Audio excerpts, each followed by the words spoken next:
Halo Sobat Uliners dan audiens podcast GBI Sungai Yordan yang berbahagia. Senang sekali bisa datang di dalam episode podcast perdana GBI Sungai Yordan kali ini.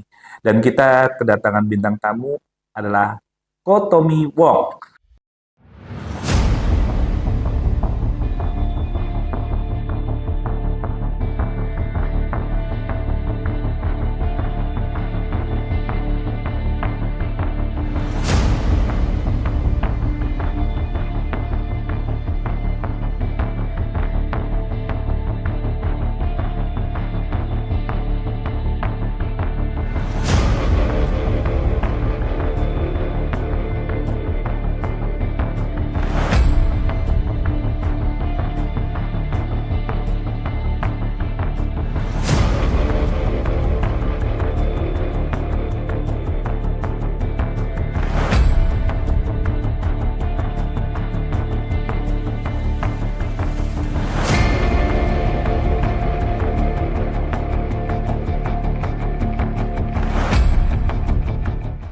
Ko Tommy, thank you sudah berkenan hadir di tempat ini dan sama-sama kita bisa sharing ya apa aja sih di problema yang kita hadapi di UMKM Gereja GBI Sungai Yordan.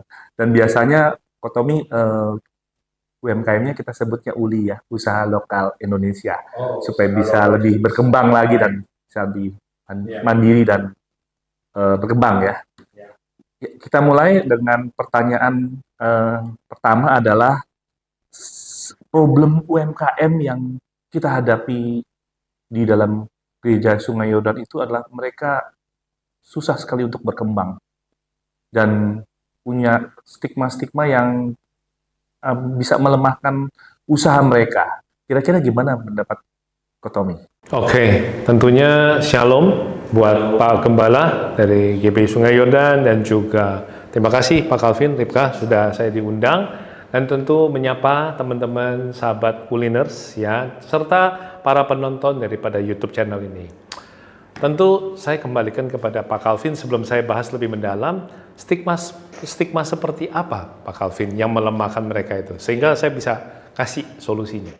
Melakukan banyak pelatihan juga, tapi mereka seakan-akan tidak melakukan sebuah terobosan gitu loh. Jadi kita bilang produknya ya di apa ya dikasih variasi dan memiliki keunggulan produk. Jadi mereka bisa jadi pilihan dari pelanggan-pelanggannya yaitu Jemaat GBI Sungai Yordan. Tapi seakan-akan tidak ada respon jadi ini mau cari solusi gitu ya. Baik. Saya mulai dari hal sederhana tentang saya yakin Pak Calvin sebagai pengusaha tahu bahwa semua pekerjaan yang kita lakukan itu based on pertama mindset, pola pikir.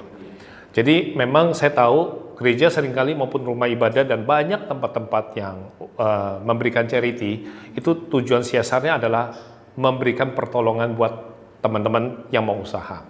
Tapi balik lagi, kita tidak bisa mendorong mobil yang bukan mogok, tetapi tepatnya adalah mobil yang masih bisa berjalan tapi direm tangan dari dalam. Artinya rem tangan ini adalah mindsetnya. Si UMKM ini mau bergerak nggak? Namanya bisa UMKM. Perilakunya dia, pola pikirnya dia UMKM nggak? Dia tahu nggak bahwa gereja ini lagi bantu dia untuk gedein usaha dia atau gereja lagi berdonasi kembali ke dia? Konsep ini mesti jelas dulu kan. Jadi tentu kalau orang mau berbuat baik itu dia pengen kebaikan dia itu menyebar, banyak yang terima. Tapi dalam konteks ini yang namanya kita mau didik UMKM artinya bukan banyak tapi tepat. Artinya kita harus menolong kepada orang yang mau menolong dirinya sendiri juga, ya kan? Jadi tentu gereja bisa mengambil satu hari pengumumannya di saat ibadah bahwa setelah selesai firman Tuhan ataupun khotbah, kemudian di bagian sesi acara diinfokan bahwa ada pelatihan di hari apa. Itu mungkin perlu waktu 1-2 bulan Pak Calvin untuk benerin pola mindsetnya dulu. Bahwa kalian kalau sudah bisa menemukan tujuan kalian berbisnis ataupun tujuan kalian usaha itu apa, baru kita kasih solusinya. Banyak kan kita dananya duluan. Ayo kamu, wah udah punya usaha ini, oke kita gedein, kita apain. Tapi bagaimana mau digedein Pak kalau orangnya sendiri pikirannya kecil? Jadi sebenarnya mindset mereka dulu baru. Mindsetnya mereka dulu, Bisa dikembangkan. ya mereka sebenarnya misalnya usaha ini, sebenarnya dia mau ngambil dari orang lain, dia jalanin, dia labelin, atau dia mau produksi sendiri. Nah kalau dia memang mau pengen produksi sendiri, kita punya how to-nya. Kalau dia memang mau, jadi gini, bukan tentang dananya dikasih ke dia, tapi dana ini kita hire ke profesional untuk bantu dia sampai dia bisa capai tujuan yang dia mau. Dan kita sudah lakukan itu, Kak Tommy. Sudah ya? Sudah kita banyak sekali kita melakukan pelatihan, tapi nggak ada perubahan, seakan-akan nggak ada perubahan. Jadinya kita ya timbul juga perasaan yang manusiawi ya. Gimana sih gitu. Nah, yang menjadi kendala adalah mereka itu jualan cuma hari Minggu saja di sebelah parkiran motor di sebelah gereja kita. Dan mereka di hari-hari lainnya mereka nggak berjualan. Berarti bukan UMKM Pak? Bukan UMKM berarti. Dari awal mindsetnya bukan UMKM. Memang ibaratnya kayak pencari sensasi doang. Saya berani ngomong kayak gitu.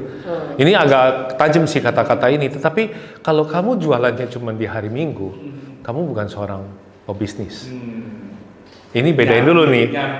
Pedagang dan pengusaha ini mindsetnya beda loh. Ya kan? Saya bisa katakan pedagang itu ya dia memang untuk hidup hari ke hari. Tapi kalau pengusaha, dia pikirin masa depan loh. Dia pikirin bahwa usaha dia ini juga harus bisa menjadi usaha bagi orang lain. Artinya dia mau kasih buka lapangan kerja kayak Pak Calvin. Itu pengusaha. Bisa jadi sumber keuangan. Ya, jadi salah nggak kok? Nggak salah. Tapi mindsetnya harus di shifting dulu nih. Karena banyak kan pedagang nih Pak. Dan yang kita tolong pedagang nih Pak. Dan pedagang memang cuma taunya gini loh. Kalau gue ada barang ya gue jual. Kalau nggak ada barang ya udah selesai. Dan yang lebih parah nih Pak Calvin. Pedagang itu kalau jualan sepi, ngeluh.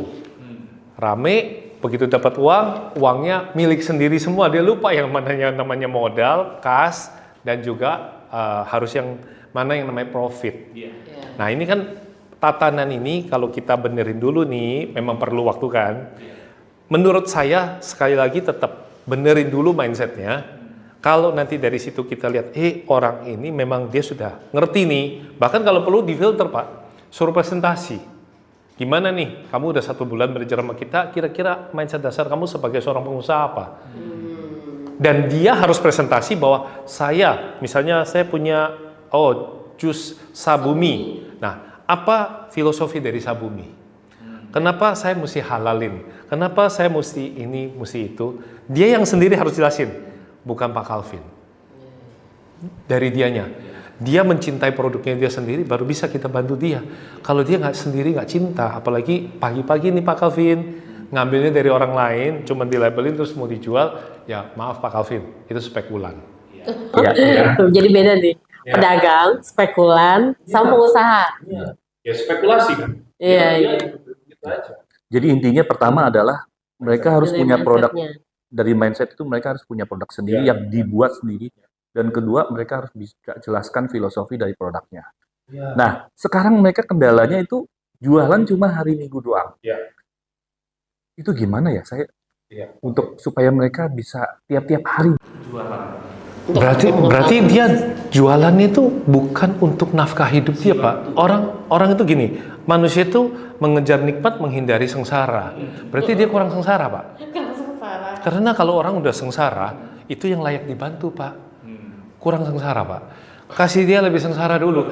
Kalau orang udah sengsara, setiap hari dia jualan Pak. Pak Calvin, kita harus salut kepada para konten kreator yang udah kaya raya pun. Pak Calvin mau tahu, itu bisa netes air mata loh. Bapak tahu, saya di Indonesia itu ada artis yang sangat terkenal. Suaminya itu pembuat lagu, istrinya penyanyi. Itu suaminya tidur di sofa, istrinya live. 12 jam. Selesai, istrinya yang tidur di sofa, suaminya yang maju. Kalau saya sebut namanya, itu hurufnya A dan A, inisialnya. Tujuan saya muji, saya tidak sebut nama. Tapi maksud saya gini, yang sudah kaya raya aja masih berjuang. Situ ngapain aja kalau cuma ngandarin gereja punya traffic keramaian, hari Minggu baru jualan. Traffic itu setiap hari Pak. Gado-gado Boplo akan buka tokonya, buka restonya, tidak mengenal kata sepi, hujan, dan sebagainya. Karena customer akan datang tepat pada waktunya, kalau memang kamu sudah punya waktu yang tepat juga. Lah kamunya aja jualannya cuma Senin Kemis, apalagi cuma jualannya hari Minggu. Maaf, sekali lagi Koko bisa katakan, Anda bukan pengusaha. Anda spekulasi. Berharap trafficnya gereja, bahkan saya berani ngomong lebih tajam. Kamu hanya berharap belas kasihan daripada jemaat yang pulang, kamu tidak lagi jualan. Kamu lagi menunggu belas kasihan jemaat yang suka nggak suka terpaksa beli produk kamu. Betul sekali. Mindsetnya memang harus. Ya, saya ngomong ini episode perdana. Tapi ini saya berharap tim daripada internal itu bisa benar-benar mengkurasi lagi, memfilter lagi. Sebenarnya kita nggak menyalahkan orang lain, kita nggak menyalahkan jemaat. Kita yang sendiri mulai sekarang kita evaluasi lagi tepatnya sasaran kita bantu orang. Tadi lupa menyebutkan, saya didampingi sama Rika. Maaf. Ya, saya juga kebenaran juga uli di gereja ini, di produk saya. Memang sih awal-awalnya ada beberapa sih yang maksudnya memang produk juga gitu, produksi sendiri gitu. Tapi memang lama-kelamaan juga berkembang gitu ya. Jadi ada juga yang cuman yang Koko bilang tadi, ambil barang orang, labelin, taruh kayak gitu. Jadi Apa Pak, oke. Tapi yang penting kan harus ada pergerakan. iya. Kalau menurut Koko nih, gimana caranya supaya UMKM ini bisa menjadi salah satu sumber keuangan juga buat mereka dan gereja? Oke, ini sih pertanyaannya udah level tinggi. Maksudnya dalam artian sudah langsung, kalau ibaratnya mau ke Bogor, ini udah nunggunya di terminal Bogor gitu ya. Ya kan, tetap ada sebuah perjalanan sih. Suami berkata kepada istri, sayang jalan-jalan. Jalan-jalan itu ambigu. Tapi kalau kita ke Bogor mau makan soto kuning di daerah Pajajaran, and whatever apapun itu, nah itu sebuah kejelasan. Kita akan ke sana naik mobil, naik motor, jalan kaki, ada waktunya. Nah sekarang pertanyaannya, dari mindset yang sudah dibenerin, untuk menuju bagaimana UMKM, kita kan berharap gini loh, kita nabur uang, kita kasih dia uang, dia punya modal. Kan banyak kan ngomongnya selalu, Pak mau usaha nggak ada modal, ya kan? Maunya usaha, berarti kan harapannya pengusaha. Mindsetnya pedagang, ya nggak ketemu kan? Nah, sebagai seorang pengusaha harus diedukasi. Kira-kira dia punya mindset seperti apa, pola pikir apa, tatanannya dia, bahkan finansialnya pun harus ditata kan? Nah, untuk menuju sampai si UMKM bisa dapat uang untuk kehidupan dia, gereja juga akhirnya dia bisa ikut berpartisipasi, artinya dia udah untung, dia bisa kasih perpuluhan, tidak membebani gereja lagi. Gereja kan berharap jemaatnya dia dari tanda kutip, mungkin dari susah, sekarang sudah jadi pengusaha yang bisa mandiri. Harapannya begitu kan? Tapi kan tidak semudah itu, ada suatu perjalanan. Kita yang sama-sama sebagai pengusaha aja tahu, ada yang 10 tahun, ada yang 20 tahun. Kecuali mungkin ikut kelas tertentu yang katanya dalam 3 hari bisa sulap uang 50 juta jadi 500 juta. Nah itu kan, saya kasih sebuah analogi yang sederhana begini Pak Calvin. Di dalam kitab suci kita pun dikatakan gini, seorang pengusaha itu pedomannya adalah ingat tentang firman bahwa harus memiliki pondasi batu karang yang baik. Itu mindset dasar. Kalau Pak Calvin dalam perjalanan Gado-Gado Boplo-nya, ini saya jadi promosi Gado-Gado Boplo ya, tapi memang ini kenyataan. Melewati tantangan, rintangan, kayak tadi ada Sabumi ini ya, juga mengalami kepahitan, ditipu orang, dan mungkin busuk barangnya dan sebagainya. Itu adalah seperti kayak orang yang lagi mau bangun rumah yang megah di pondasi. Nah pondasinya mesti kuat. Kalau pondasinya sudah ditempa kuat, diuji, dihantam ombak, dia nggak roboh, dia tetap mau sepi, gue tetap akan berusaha. Mau rame, gue akan makin rajin, gue akan branding, gue akan belajar lagi. Nah itu batu karang. Jadi kalau misalnya kita itu dalam waktu instan dikasih uang, udah lu bangun rumah aja Ki. Kalau dibangunnya di atas pasir gimana Pak? Di atas mindset dia yang pasir. Dia nggak salah loh Pak. Kita yang terlalu dini ngasih dia, Ya kan?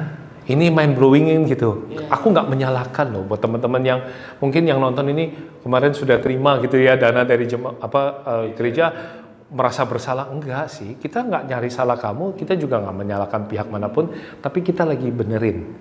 Mungkin kita harus evaluasi lagi, kamunya kita kasih kesempatan belajar mindset yang bener dulu, bangun dulu pondasinya, baru habis itu dikasih.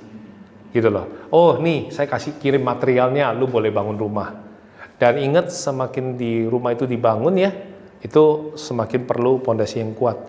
Pedang yang gak pernah ditempa, gak pernah dibakar, pedang itu main asal aja, ya sebentar aja jadi pedang. Tapi begitu beradu, patah dia. Coba kalau pedang yang bagus gimana? Benar-benar mengalami yang namanya dihajar. Ya, nah itu sama dengan UMKM. Mindsetnya dia pada saat dimarahin pendeta, dimarahin sama mentornya, dia baper nggak? Tahu-tahu minggu depan udah nggak datang, bener ya? Itu. Tapi kalau dia, iya pak, oke, saya perbaikin pak, saya jalan. Nah itu cikal bakalnya. Berarti relate banget ya, Kotomi. Tadi saya mau nanya nih, gereja ada pemikiran untuk memberikan mereka bantuan lah, atau mencarikan tempat ya. Tapi dengan jawaban Kotomi itu berarti memang sebenarnya nggak perlu diberikan seperti itu ya. Dia harus fight sendiri ya. Dulu ya. Dia harus fight sendiri untuk benar-benar nyari. Jadi seakan-akan kita nggak boleh menolong dia sampai terlalu dalam seperti itu. Benar ya? Pertanyaannya sekarang balik lagi kepada pihak gerejanya, mampu berapa lama gereja bisa menolong seperti itu?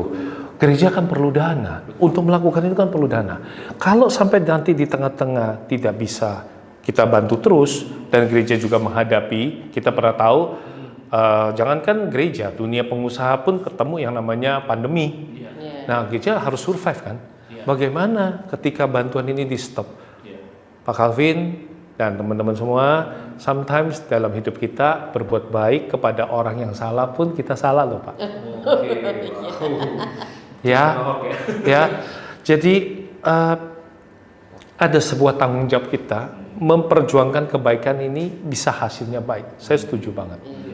Tapi ketika bantuan itu sudah tidak ada, bisa jadi Pak Pendeta maupun pihak daripada yang bantu ini malah disalahpahami. Orang take it for granted. Ya. Jadi terus-terusan dibantuin, sekali Pak Pendetanya nggak dibantu, udah dah. Entah itu dikatain, ya Pak Pendetanya dihujamin, ataupun dewannya dikatakan, dan bahkan bisa saya ibadah di gereja ini saya tidak bertumbuh. Ya kan, bener ya, gampang sekali kata-kata itu keluar, dan disitulah gereja akan mengalami, maupun teman-teman yang baik pun mengalami kepahitan. Wah kemarin gue begitu baik sama lo, gue udah support lo, kok di luaran dengan gampang ya. Bahkan yang lebih sakit hati kan gini Pak, manusia itu kadang-kadang suka lupa. Konon di negeri Konoha begitu Pak, konon ya. Jadi dia lupa sama mentornya, lupa sama tempat di mana dia berasal, ya kan? Nah itu dia. Jadi menurut saya bukan berarti nggak ada kesempatannya. Saya kembalikan. Orang datang ke gereja tujuan ibadah cari Tuhan, oke? Gereja memberikan sebuah pelatihan. Fokus saja ke situ dulu. Yang mau datang dari situ terfilter. Sekian waktu. Kalau dia rutin datang, dia absensi, dia nggak pernah lolos, dia boleh dipanggil di kurasi untuk berikutnya. Pasti berarti orang ini dia butuh banget nih. Ada apa nih, gitu kan? Nah, baru kita filterasi. Saya belum sampai ke tujuan terakhir di akhir ya, tapi arahnya kokoh gitu. Minimal 3 bulan itu kita panggil pengusaha, panggil jemaat yang punya potensi. Contoh lah, let's say kayak Pak Calvin, seorang mentor yang baik, untuk Pak, sharing dong buat kita supaya mindset dasarnya ada, bagian keuangan apa. Kalau ini jemaat ini dia datang terus, ya orang itu, Pak nggak bisa Pak, Rebo saya mau ngurusin anak, ngurusin suami. Kamu mau turutin itu semua, berarti gini loh, Ripka, kamu tuh bukan prioritas. Iya benar-benar. Ya, ada salah satu bank itu ada istilah prioritas. Nah. Kalau kamu sampai dikasih pelatihan, sudah disiapin sama gereja. Gereja itu urusannya pelatihan nggak sih? Enggak sebenarnya. Gereja itu tempat ibadah. Sampai gereja provide seperti itu sudah luar biasa. Zaman kita Pak Calvin, siapa yang... Kalau saya sama Pak Calvin hari ini ada mentor yang mau nolong, saya datang loh. Betul-betul saya datang. Nah, zaman sekarang gereja sudah siapkan ibaratnya perahunya. Tapi Nabi Nuh tahu loh, tidak semua manusia bisa terima kasih. Makanya saya juga baru sadar, kemarin saya baca-baca, benar juga ya, pantesan ya Tuhan bilang, tolong naikin semua binatang. Coba Pak Calvin pikir-pikir kenapa coba? Bukan juga Pak, kadang-kadang mungkin manusia lupa kebaikan gitu loh Pak. Makanya nggak ada manusia yang lain yang masuk, cuma Nuh satu keluarga loh Pak. Nah iya, sekarang kalau misalnya gereja mau ngadain pelatihan kayak gitu, orang yang bilang, wah saya nggak sempet, itu cuma alasan. Kalau yang bisa memprioritaskan gereja, disitulah gereja akan memprioritaskan kamu punya usaha dan kita akan bantu maksimal. Prioritaskanlah mereka yang memprioritaskan. Oke. Setuju. Nah, kok pertanyaan berikutnya nih kok. Dari aku nih.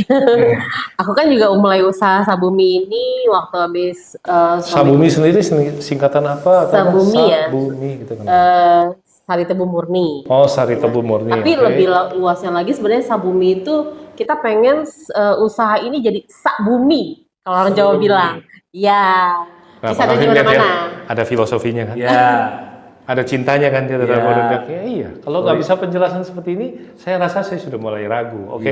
Tapi ini so far good. Oke, lanjut. Oke. Nah, terus kan dalam perjalanan ini kan dulu awalnya itu suamiku mulai dari gerobak. Jadi kita jual yang per cup kayak pinggir jalan Kokotomi, suka lihat deh kayak gitu. Tapi saya ngerasa saya bukan orang yang kayaknya betah duduk situ gitu ya. Dan kayaknya dalam seharian itu setelah dilihatin omsetnya juga nggak terlalu untuk menuhin kebutuhan keluarga itu kurang gitu loh. Jadi saya pikir-pikir lagi gitu, gimana kalau kita bikin yang dalam kemasan botol yang bisa tahan lama, yang pokoknya banyak gitu ya. Nah akhirnya saya ikutan itu tuh Jakpreneur, terus ikut pelatihan. GBI Sungai Yordan punya peranan. Ya betul, justru saya pertama kali itu di GBI Sungai Yordan. Pertama kali dikasih kesempatan pas banget waktu pas mulai itu, terus kita dikasih tempat untuk jualan di gereja, terus kita perkenalkan tuh si Sabumi. Tapi dulu itu masih belum ada mereknya, masih dalam kemasan yang biasalah yang plastik. Jadi itu aja gitu. Sangat diberkati, betul dari GBI. Calvin, Anda melahirkan kok. Nggak sia-sia ada kok. Thank you. Tentunya difasilitasi lah kita. Oke, lanjut. Nah, tapi kan maksudnya dalam perjalanan ini akhirnya saya dapetin reseller juga gitu kan, dapet ini. Tapi kadang-kadang kan ada yang gimana caranya ini untuk mengembangkannya gitu. Kalau saya tuh dengar ceritanya ceritanya Koko tentang usaha Koko yang tiba-tiba bangkrut gitu ya, sampai habis-habisan. Sampai saya dengar tuh yang Koko ngajakin anak untuk les aja, anaknya minta jagung itu dikasih keju sama susu aja nggak bisa gitu loh. Iya. Terus saya kagum itu. Tapi akhirnya Koko bisa bangkit gitu. Apa sih kira-kira yang men-trigger Koko itu sampai bisa balik lagi dan sekarang malah jadi motivator buat kita semua gitu loh. Apa sih Kok? Iya. The truth is, aku sesungguhnya bukan seorang motivator sih, nggak masuk ya. Tapi memang ada motivator yang main ke toko, ya datang ke Purhinda, ke tokoku. Sebenarnya kan toko handphone, gadget, aksesoris. Tapi motivator itu dia menghadapi badai dan dia tanya saya, dan di kemudian hari dia bilang, Kotomi motivator. Nah dari situ branding itu muncul kan. But Ripka maupun teman-teman semua, the truth is enggak. Saya seorang pebisnis. Ya. Kalau ditanya apa yang menggerakkan Koko pada saat itu, Ripka udah punya anak? Udah ya, oke. Anak perempuan laki? Perempuan dua-duanya. Oke, ya. Saya simple waktu itu cuma pikir begini loh. Dalam perjalanan hidup, seorang ayah seperti Ko Calvin itu tahu lah. Kalau ayah itu lebih pilih tidak makan, yang penting anak makan. Itu perjuangan.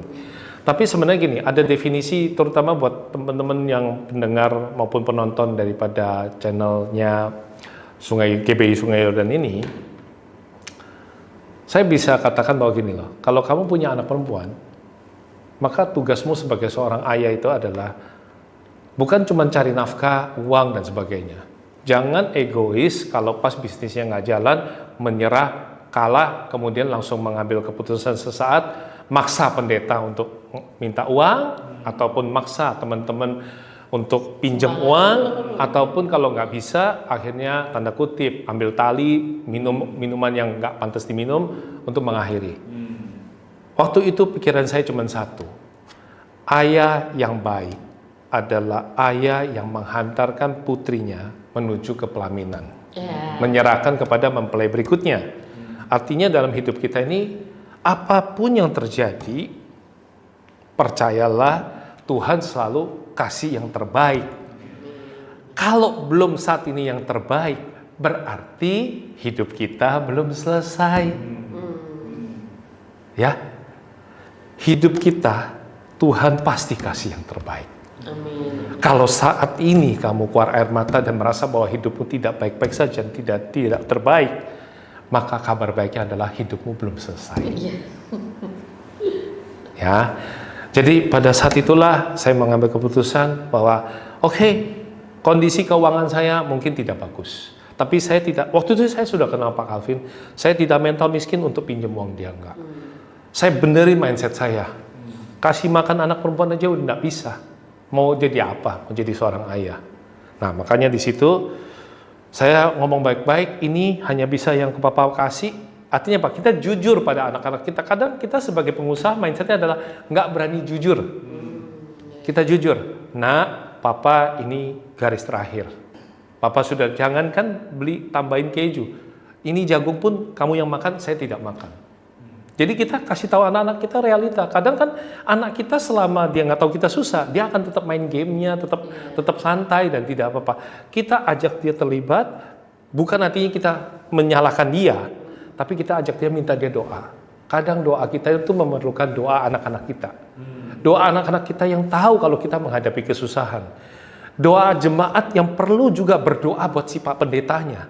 Pak Pendeta mendoakan jemaatnya, memberkati jemaatnya, tapi tahukah sesungguhnya bahwa pendeta juga punya air mata? Bahwa pengurus gereja juga punya air mata, yang udah bekerja pagi siang malam, bantuin kalian, tapi dengan gampang tiba-tiba kalau pas bantuan datang kalian suka cita, begitu bantuannya nggak ada, selesai sudah. Ya kan? Bahkan menjelekkan gereja.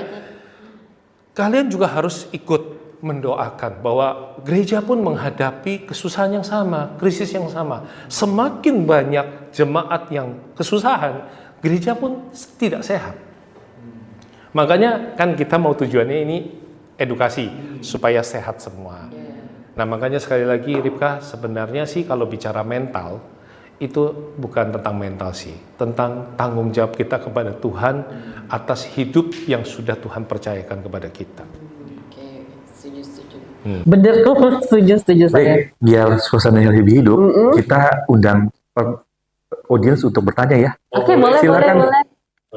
Daniel atau Pak Agem boleh bertanya. Silakan. Agem kayaknya ada pertanyaan nih lalu. Iya. Saya. Iya. Sedikit saya tambahkan aja dari Kotomi masalah yang sudah berjalan saat ini di gereja kita tentang UMKM atau ULI saat ini, yaitu kita sudah berjalankan apa yang pelatihan, pembinaan, pembekalan untuk mereka. Cuma memang selain itu ada beberapa yang maju, ada yang sebagian yang nggak maju. Ya. Nah, saat ini kita fokus yang maju. Dan kalau ini kita khusus memang punya planning satu program aja di ULI ini, yaitu kita sudah mulai untuk membekali mereka untuk pemodalan. Dalam artian kita tantang mereka cari tempat di lokasi mereka yang atur, dan nanti biayanya atau budgeting untuk mereka nanti mereka bisa lapor import ke kita. Minimal kita juga ada dari support dari gereja untuk pembekalan pemodalan mereka. Pertama itu, yang kedua kita juga tantang mereka untuk kerja tim. Jadi kita pertama target kami sih memang bukan satu orang ya. Satu grup 3 orang maksimal untuk mereka belajar kerjasama di situ. Mereka sudah membentuk program planning yang untuk usahanya apa, pemodalan gimana, nanti kita report ke kita. Jadi itu rencana kita tahun ini, sehingga mereka nggak hanya teori, tapi praktek yang mereka sudah akan melakukan di tahun ini. Dan tadi mungkin menyambungin dari Pak Calvin, memang ada keraguan dari kami selama ini berapa tahun ya, sekitar 4-5 tahun ini sudah berjalan. Cuma memang itu nggak maju, nggak mundur, ada tapi nggak terasa. Tapi bagi kami nggak nyerah, karena kami sebagai PAC-nya bertanggung jawab, tetap fokus sama mereka, tetap intens untuk mereka yang serius, dan kami nggak akan tinggalin mereka. Karena salah satunya hari ini ada Bu Rika, saya juga surprise, begitu bangganya dia setelah dibentuk di dalam UMKM ini. Jadi harapan kami tahun ini tetap kita punya visi atau misi membentuk mereka kerja teamwork kemudian ada menantang mereka suatu produk, mereka menentukan sendiri produknya apa, mereka cari tempatnya, itu budgetingnya, lapor ke kami, dan setiap beberapa bulan kita akan pantau reportnya, progresnya dari kami itu, sehingga mereka tuh nggak melulu teori-teori aja, tapi praktek saat ini. Dan apakah itu waktu yang sebaiknya tahun depan atau berpacu dengan kondisi yang ada saat ini, apa kita tetap jalankan? Ya mungkin ada masukan dari Kotomi nanti, tapi intinya kita bukan hopeless sih kok dengan kondisi yang ada. Cuma memang namanya pembentukan ini ada yang berhasil dan enggak, dan kami nggak kecewa bagi yang mereka berhasil. Bukan mereka nggak mau, mereka tidak mau ikut terlibat mungkin di situ, dan yang mau terlibat dan mau serius ada, dan kita fokus ke situ. Jadi pertanyaan saya itu butuh saran lah untuk menguatkan program kami yang tahun ini, apakah dengan teamwork, dengan 3 orang ini, dan menantang mereka cari tempat, kita siapin budgeting, mereka budgeting, kita siapin dana, istilahnya adalah namanya pinjam ke kita, nanti mereka bisa balikin. Nah itu gimana Pak Tony? Oke. Satu sisi saya terharu sih Pak, sebenarnya dengerin Bapak yang begitu antusias, begitu care gereja peduli pada UMKM. Memang ada yang serius, ada yang tidak. Dan betul, saya setuju sama Bapak. Kami fokus pada yang serius, it's good. Dan bicara tentang siap nggak siap, terus terang pihak asing sudah datang ke Indonesia. Ya. Dan ketika pihak asing, Pak Calvin tahu persis, ya kita tahu, bukannya kita pakai analogi apa lagi, tapi kita ngomong di depan mata aja. China datang ke Indonesia, dalam waktu 2 tahun, dia sudah bisa punya toko yang tadinya dia cuma mungkin pedagang keliling di dalam Mangga 2, dia bisa punya toko sendiri di situ. Pertanyaan, 2 tahun ini kita yang UMKM ngapain aja? Orang asing bisa melihat Indonesia sebagai ladang subur. Kenapa kita yang punya ladang subur, kita nggak kelola dengan baik? Siap nggak siap? Beruntung sekali Bapak bilang, Tom, mau tunggu tahun depan? Mau tunggu kapan? Atau sekarang? Jawabannya sekarang. Itu pun sebenarnya kalau tidak segera diambil, terlambat sudah. Jadi Bapak punya program itu bagus. Yang penting fokus pada yang tepat. Lalu kemudian tentu mindset dasar, sekali lagi, mindset dasar harus dibenerin. Bukan tentang teori, Pak, saya maunya mereka praktek, betul. Praktek di lapangan, seringkali kalau tidak dikasih bekal ilmu, ibarat kayak orang diterjunin ketemu lawan, dia nggak punya ilmu kungfunya, dia digebukin, dia kalah mental, ya udah nggak bisa lagi. Tapi kalau kita udah bekalin, kita kuatin, apalagi kita tadi Bapak bilang, kita akan pantau, kita akan survei ke lapangan. Jawabannya cuma satu sih Pak. Bapak mesti punya tim evaluasi dan tim survei yang kuat. Itu dulu sih. Kalau Bapak sudah mau kerjakan keras kayak gini, yang seringkali kita dorongan di awal yang kuat. Yang kita lupa nih, ya mudah-mudahan nanti bisa adalah evaluasi dan juga kurasi dan juga itu inspeksi. Nah, kata inspeksi. Seringkali bos yang, saya kasih analogi gampang gini. Kapal yang besar, yang megah, yang kuat, itu bukan tenggelam karena ombak ataupun batu karang. Dia tenggelam karena karat dari dalam yang bocor, nggak segera ditanganin. Bos yang pikir sistem usahanya sudah pegawai ini bisa jalankan semua, tidak melakukan inspeksi dan evaluasi, itu yang akan hancurin usahanya. Nah kalau sekarang UMKM ini, Bapak mau dukung, boleh saja. Yang penting tim evaluasi, tim inspeksi lapangan mesti kuat. Nah itu jawaban sih, paling simple ya. Asal tim inspeksinya bisa laporan, jadi kan kita bisa segera cut off nih, yang nggak serius, yang nggak buka toko, bye. Kasih warning satu, kamu kita datang ke lapangan, kamu nggak buka nih. Kedua kali nggak buka, bye. Tapi kalau yang serius, kira-kira kita lihat, dia ada traffic nggak? Kalau perlu malah kita jadi orang yang ngorder. Daripada kita kasih bantuan 2,5 juta, mendingan kita yang jadi tim bayangan shadow yang ngorder. Gereja lagi perlu minum nih, kita yang order, dia semangat perhatiin. Dan satu lagi mungkin pembekalannya adalah masuklah ke dunia konten. Karena orang baik pun perlu pencitraan yang baik. Dalam beberapa kesempatan saya juga bilang kepada hamba-hamba Tuhan mensiarkan firman Tuhan di gereja itu bagus. Tapi firman Tuhan juga boleh dinikmati oleh mereka yang di tengah malam, yang mungkin selama ini nggak pernah datang ke gereja, domba-domba yang tersesat untuk tengah malam di saat mereka sudah nggak bikin kreasi, mereka nggak sengaja dapat lintasan kan, anak-anak konten kreator itu kan suka lihat itu, scroll. Kalau yang hiburan aja bisa masuk, yang joget aja bisa masuk, kenapa firman Tuhan tidak masuk dalam hati mereka? Wow. Bener ya? Makanya saya bilang pendeta pun perlu pencitraan yang baik, perlu bermedia sosial. Dan konten media sosial adalah iklan yang gratis. Tinggal kalian mau pakai apa enggak. Gereja sekuat-kuatnya dorong pula dengan konten yang kuat. Artinya dia harus berkonten. Nah, ibarat kayak tadi, saya langsung kasih contoh. Sabumi, yang kau kata Sabumi hanya dia. Orang lain nggak ngerti. Ya kan? Tapi begitu Sari Tebu Murni diceritakan, kemudian dia masuk di dalam konten tentang keprihatinan orang-orang yang minum tebu di luar kadang-kadang kotor, itunya main asal-asalan. Terus dia tunjukin proses ada sebuah tebu yang dihasilkan dari tangan yang bersih, di syuting pembuatannya. Gitu. Nah itu akan lebih menjual daripada Sabumi 50% diskon. Itu nonsense. Manusia tertarik pada story-nya, tertarik pada ceritanya, proses gaduh-gaduh proses mamanya, bagaimana berjuang. Nah, saya juga yakin bahwa Pak Pendeta pun itu bisa punya firman-firman Tuhan yang menguatkan di saat kamu lagi sebagai seorang pebisnis mengalami mental jatuh, bagaimana kamu kembali bersandar pada Tuhan. Jadi, satu jalan yang bagus adalah pelatihan tentang konten media sosial. Karena itu iklan gratis tidak berbayar yang cuma perlu kamu rajin dan upload aja.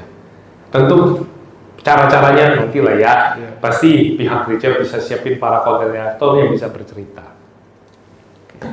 Thank you. Dari Pagem mungkin?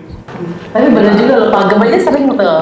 Aku lihat itu kalau lagi scroll ada di YouTube, di TikTok belum ya tapi ya.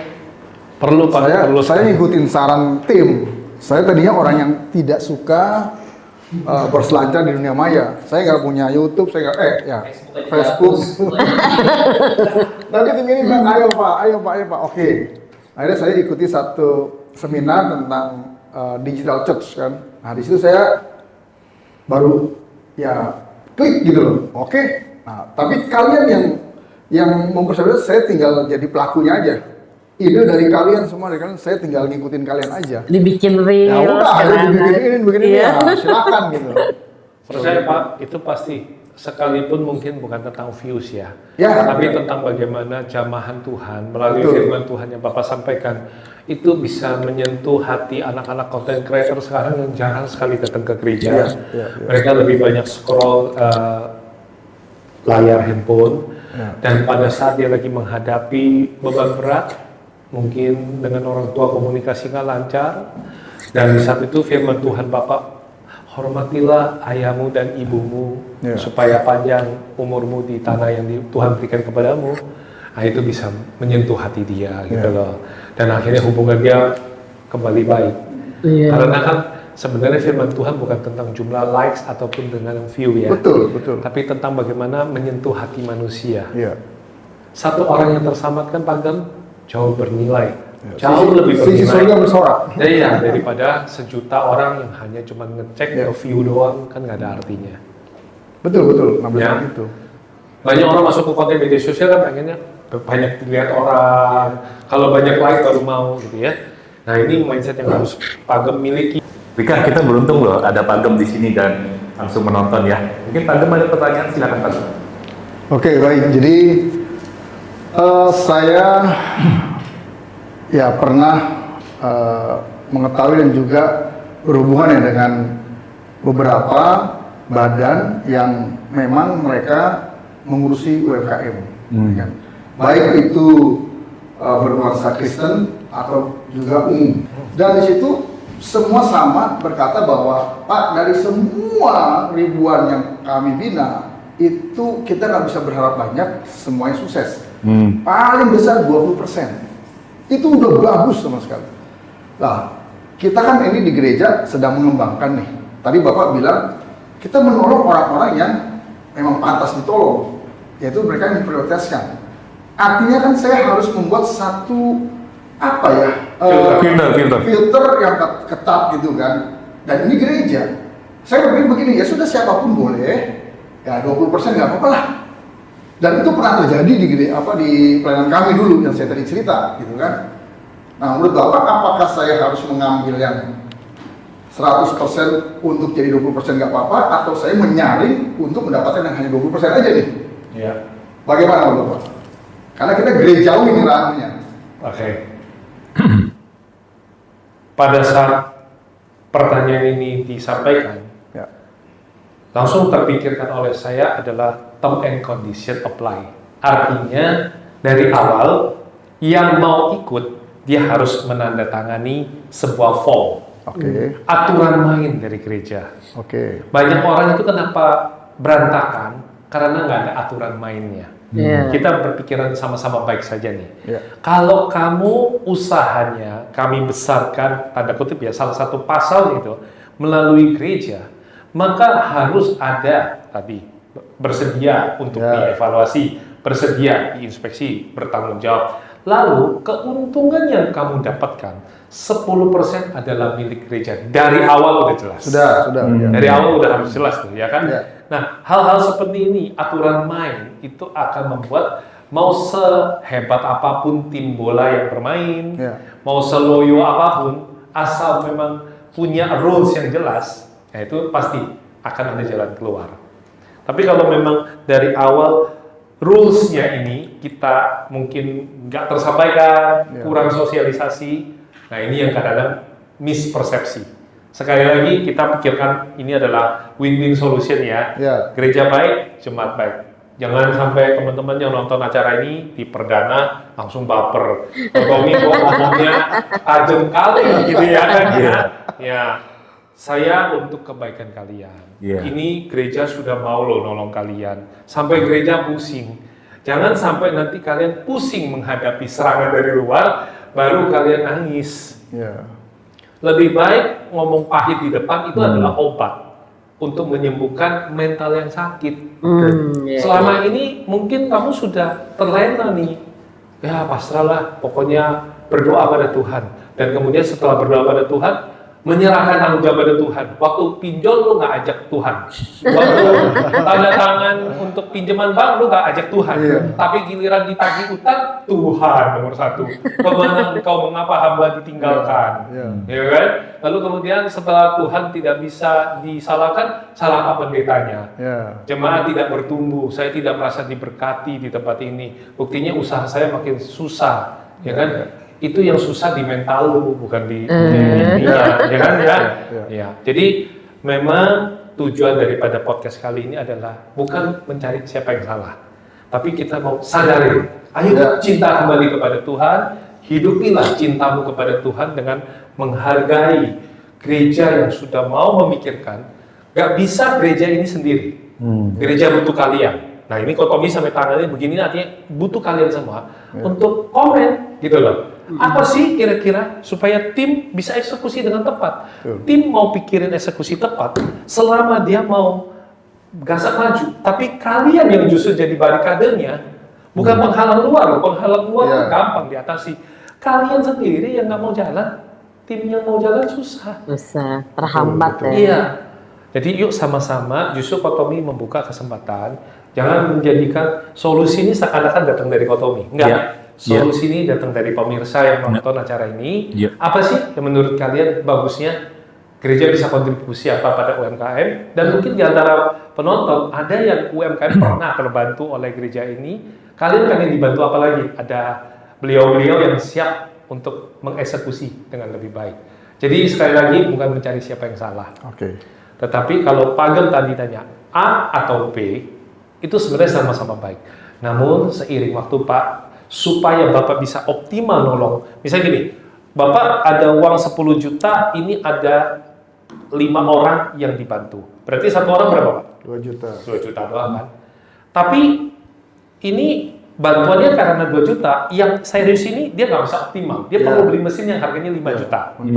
Untuk menghasilkan tebu yang bagus. Oke. Tapi dengan Bapak filterasi, hanya tinggal 2 orang, Bapak berani tegas. Maka Bapak punya 10 juta tadi bisa bantu berapa? Cuma Dua. 2 orang, tapi 5 juta, 5 juta. Yang ini bisa beli mesin, jalan. Hasilnya ada. Setuju. 3 ini jadi terinspirasi. Dia lihat kontennya, bagus ya, dia hidupnya sekarang maju. Kan orang lebih suka lihat konten, Pak. Betul. Ya bener ya, orang suka lihat konten. Iya, iya. Kok dia maju, ya kan? Nah di situ dia, akhirnya dia juga sadar. Wah, saya kemarin dibantu, saya nggak optimal ya. Sekarang dia yang lulus nih, Iya. dia bener-bener lu gereja serius lu. Supaya Bapak punya bantuan itu bisa tepat sasaran. Itu tujuan saya. Iya. Oke. Setuju. Thank you. Terima kasih. Oke, Kak Tommy, karena waktu kita sudah mendesak, kita mau jawab spontan. Boleh. Sesi berikutnya. Menurut Kak Tommy, produksi atau trading? Kalau langsung jawab, pasti produksi. Produksi Iya. ya. Oke. Positive thinking atau positive feeling? Positive thinking. Kalau misalnya kan namanya usaha itu kan kadang-kadang nggak langsung maju ya. Ada kendala-kendalanya lah gitu. Mulai usaha, tetap jatuh gitu. Ya. Menurut Kak Tommy, mendingan bangkit, lanjut, atau bangkit tapi mulai baru? Bangkit lanjut. Oke, yang keempat, pertanyaan berikutnya, warisan bisnis atau warisan mindset? Mindset. Warisan mindset. Oke, thank you kok. Kita boleh tahu nggak kok, kenapa Ya. yang pertama kok pilih produksi, bukan trading? Oke, semua orang pada dasarnya dia pengen produksi. Dia pengen idealis, dia pasti punya cita-cita sendiri. Makanya saya pilih produksi. Tapi sebenarnya mau produksi maupun trading, artinya kita ambil barang orang lain, kemudian kita labelin, kita jual, ambil profit, is okay. Pilihan yang kamu kasih itu sebenarnya semuanya baik. Tergantung bagaimana orang yang terimanya. Mindset dia baik nggak? Kalau dibuat kotomi, dua-duanya baik. Karena buat saya, kalau saya sama Pak Calvin hari ini sebagai pengusaha nggak punya modal, maka saya akan rendah hati, saya akan ambil orang lain punya, saya jadi penjualnya dulu. Saya nggak bakal jual gengsi saya dulu. Saya benar-benar mau usaha, saya jualin produknya orang lain dulu. Gitu loh. Rendahkan gengsinya, jual produk orang lain dulu, sampai saya sebenarnya punya modal, saya lihat dari sekian banyak, ini saya kasih langsung tipsnya ya, Iya. supaya kamu jadi pengusaha yang bilang, wah nggak ada modal, ya gereja modalin dong, jangan cop-cop doang, Pak Pendeta doa-doa terus mana hasilnya? Boleh saya mau sadarin kamu, Pak Pendeta tugasnya sudah benar, kamu yang belum tugasnya benar. Tugasmu sekarang adalah kamu jualin produknya orang lain, ambil selisih keuntungannya, bantu orang lain sehingga kamu bisa terbantu. Lewatin dulu masa-masa ini, kamu dapat profit, jangan diambil semua. Kamu lihat dari sekian banyak penjualan ini, mana yang jualnya terbanyak. Pasti dong, ada dong. Iya, pasti ada menonjol ya. Yang lain selesai, lepas. Kamu harus bisa ikhlas, lepas. Fokus pada satu produk ini. Lalu gedein kuantitinya. Begitu gedein kuantitinya, misalnya saya mau fokus, saya pokoknya mau jual produknya Sabumi gitu. Saya gedein, begitu saya udah gedein, saya bisa kuantiti 1000 per bulan, saya negosiasi kepada yang produksi. Bisa nggak kasih saya profit lebih? Dari yang tadinya 2%, naik jadi 3%. Saya lebih untung. Terus, setelah saya tahu, wah, saya lihat, ini saya sudah 3%, saya cocok. Saya punya impian mau buka toko roti. Ya udah, uang saya bisa nggak nih untuk modal? Kalau belum bisa, saya kerja lagi di toko roti, belajar pengalamannya. Sampai saya ngerti akhirnya, oh produksi roti, resiko buang roti, resiko sisa, dan juga produksi mesin saya bisa beli, punya mampu beli. Nah saya beli, saya mulai produksi. Saya baru meraih impian saya setelah saya, tanda kutip, trading baru produksi. Oke. Jadi bukan gengsi di awal nih. Banyak orang terjebak di gengsi. Gua mau produksi. Ya lu nggak punya modal, lu mau produksi apa? Iya. Benerin dulu mindsetnya. Gitu. Kalau yang kedua kok pilih positive thinking daripada positive feeling. Jelas positive thinking. Manusia itu membeli karena emosinya, Betul. diperkuat oleh logikanya. Betul. Jadi sebenarnya manusia itu bukan karena kamu pintar jualan, emang dia mau beli karena emosinya dia. Bisa jadi dia mau beli tebu ini karena kasihan. Bisa jadi beli tebu ini karena dia ada suatu emosi. Dia minum almarhum neneknya, dia minum. Lalu dia perkuat dengan logikanya dia, tebu ini enak, ini mirip kayak debunya dulu waktu kecil nenek saya. Dia perkuat gitu loh. Saya mau makan di gado-gado Bro Pro karena saya punya kenangan. Padahal yang gado-gado banyak. Iya. Benar ya? Nah, jadi kalau ditanya positive thinking atau positive feeling, ya jelas Positive thinking. thinking. Kenapa? Karena kalau positive feeling, kalau lagi Pak Pendetanya ngomongnya terlalu tajam, khotbahnya, bawaannya baper. Iya, Bener baper juga. feeling gitu loh. Ya kan? Langsung Iya, minggu iya, depan iya. nggak datang lagi. Gitu. Bener. Ya. Oke, yang ketiga nih, tadi Koko bilang bangkit tapi lanjut. Kenapa nggak mulai yang baru aja? Oke, karena mulai baru apa aja akan hancur sama kamu. Gitu ya. Iya, Lebih kalau susah kamunya mulai nggak baru. pernah bener. Ya, bahasanya untuk sebuah hubungan kenapa harus putus kalau bisa terus? Oke. Iya kan? Bener. Perbaikin diri dulu dong. Karena kamu mau berhubungan dengan orang yang baru pun akan ketemu kegagalan yang sama lagi. Bikin bisnis baru pun ternyata kamu tuh nggak bisa ngelola cash flow seperti kata Pak Calvin. Bedain dong mana itu modal, mana itu untung. Lacinya aja nggak sama gitu loh. Lacinya semua dapat duit berapa langsung habis berapa itu kan nggak bisa. Jadi Iya. mendingan diperbaiki dari yang Iya, ada. iya. Kenapa kemarin jatuh gitu ya Pak Iya. ya? Dibanding Iya. mulai lagi yang baru nanti evaluasi yang baru lagi Iya, gitu ya. tapi juga jangan terus-terusan berkutat kalau memang misalnya hari ini Pak Calvin ya jual TV, itu kan bukan yang artinya nggak Iya, jual TV hitam iya. putih gitu ya. Iya. Orang TV berwarna aja udah ditinggalin Iya. orang, apalagi TV hitam Iya, putih. berarti harus gitu loh. relevan cari Iya, produknya. harus cari yang relevan. Oke. Gitu loh. Pertanyaan terakhir nih Ko Tommy, Hmm. aku tergelitik ya selama jadi pembina UMKM di gereja ini. Ya, Gereja kita lebih banyak, UMKM kita itu lebih banyak yang lansia. lansia. Ada nggak I sih see. tips-tips supaya mereka tuh kadang-kadang aduh buat bikin konten ya mereka punya males atau gimana nggak tahu caranya. Ada nggak Oke. sih tips-tips yang bisa diberikan untuk para lansia ini? Oke. Sehingga salesnya juga bisa meningkat. Oke, baik. Mungkin saya kasih bocoran begini Pak Calvin. Pak Calvin tahu kenapa saya mau masuk ke dunia konten kreasi? Saya terpaksa masuk dunia konten kreasi sebenarnya. Karena waktu pandemi saya tidak bisa menyapa teman-teman saya lagi di komunitas termasuk Pak Calvin. Makanya Iya. saya paksa diri live tengah malam. Iya. Tapi sebenarnya setelah selesai live tengah malam itu saya netesin air mata. Saya kesian liatin banyak sekali orang-orang yang udah nggak bisa ketemu lagi. Iya. Bahkan ada yang sampai ya tanda kutip lah pergi selama-lamanya. Iya. Karena pada saat pandemi siapa yang bisa tahan? Iya. Itu bahkan almarhum ibu saya pun di saat itu Iya. pergi. Iya. Dan sungguh beruntung buat Pak Calvin yang hari ini masih punya ibu gitu kan ya. Iya.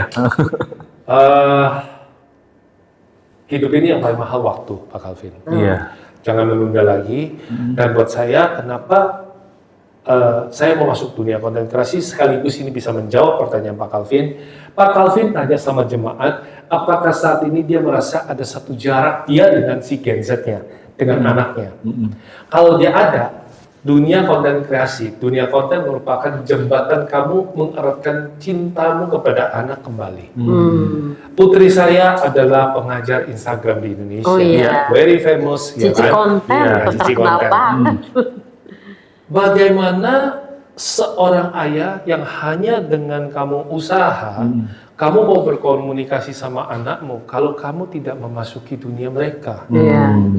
seberapa dalam kamu mencintai anakmu, ya kan? Semua cinta itu perlu diperjuangkan. Iya. Kalau kamu tidak memperjuangkan, cinta macam apa itu? Pertanyaannya kan? Wow, luar biasa Ya. filosofi. Luar biasa. Ya, benar ya. Ya, dalam pengabdian ke gereja kan juga begitu. Betul. Mungkin Pak Agung bisa punya pilihan jadi pengusaha, mungkin Dewan juga bisa pilih nonton malam minggu, pergi nonton tidak rapat gereja. Iya. Tapi kan ada sebuah perjuangan untuk cinta. Iya. Ya kan? Nah, karena saya cinta kepada putri saya belajar dunia konten dan kabar baiknya. Ya saya nggak omdo lah. Artinya apa yang saya katakan ini saya kerjakan. Iya. Di channel kali ini, Iya. di episode perdana ini, Iya. saya bertanggung jawab untuk omongan saya. Iya. Kalau memang GBI Sungai Yordan, teman-teman di sini, terus terutama Pak Calvin, yang sudah baik hati mau memikirkan mereka, mau belajar tentang konten, saya akan memenuhi undangan Pak Pendeta datang ke sini mengajar mereka. Wow. Terima kasih. Aku katakan ini harus sesuai dengan apa yang aku kerjakan. Iya. Jadi percuma kamu ngomong tentang banyak hal. Tadi betul Bapak bilang percuma kalau cuma teori. Iya. Harus ada eksekusi. Ya. 2026 pasti kalau atas permintaan teman-teman di sini yang komen ataupun jemaat yang mau belajar, Iya. tidak ada kata tua. Yang ngajarin kamu pun sudah cukup tua kok, ya kan? Kamu nggak usah malu kalau yang ngajarin Gen Z atau anak saya kan mungkin malu, ya. Iya, iya. Oke, kamu ketemu sama Kotomi, belajar basicnya aja. Iya. Aku akan ajarin kalian bagaimana sebuah konten itu ternyata bisa jadi iklan gratis yang bisa mendapatkan traffic dan cuan kepada kamu. Iya, Oke. thank you. Thank you banget. Daniel, Kak dicatat Tommy. ya. Ya, Nanti akan ada pelatihan dari ya. Kotomi. Iya. Thank you banget sebelumnya Kotomi.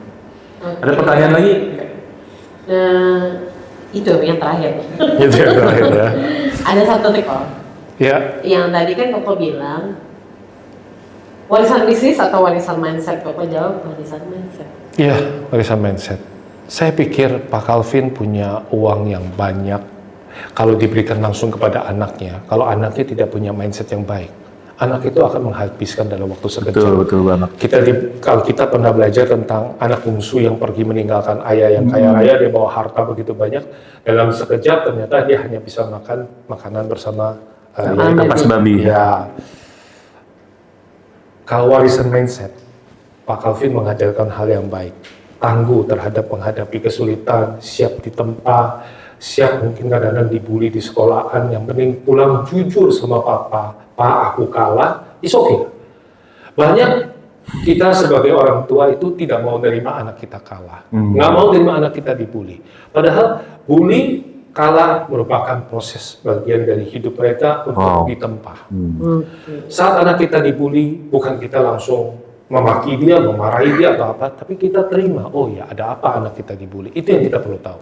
Dan kita nggak usah menunjukkan kekerasan kan di media sosial dengan membalas, tapi mengajarkan bagaimana kasih Tuhan. Bahasanya nih, kalau sampai anakmu dibulinya nggak karu-karuan, lebih baik pindahkan sekolah, selesai. That's it, nggak usah nunjukin hal yang lebih dramatis. Iya. Tapi bisa kita kuatin anak kita bahwa, sorry ya, kamu mengalami keadaan ini.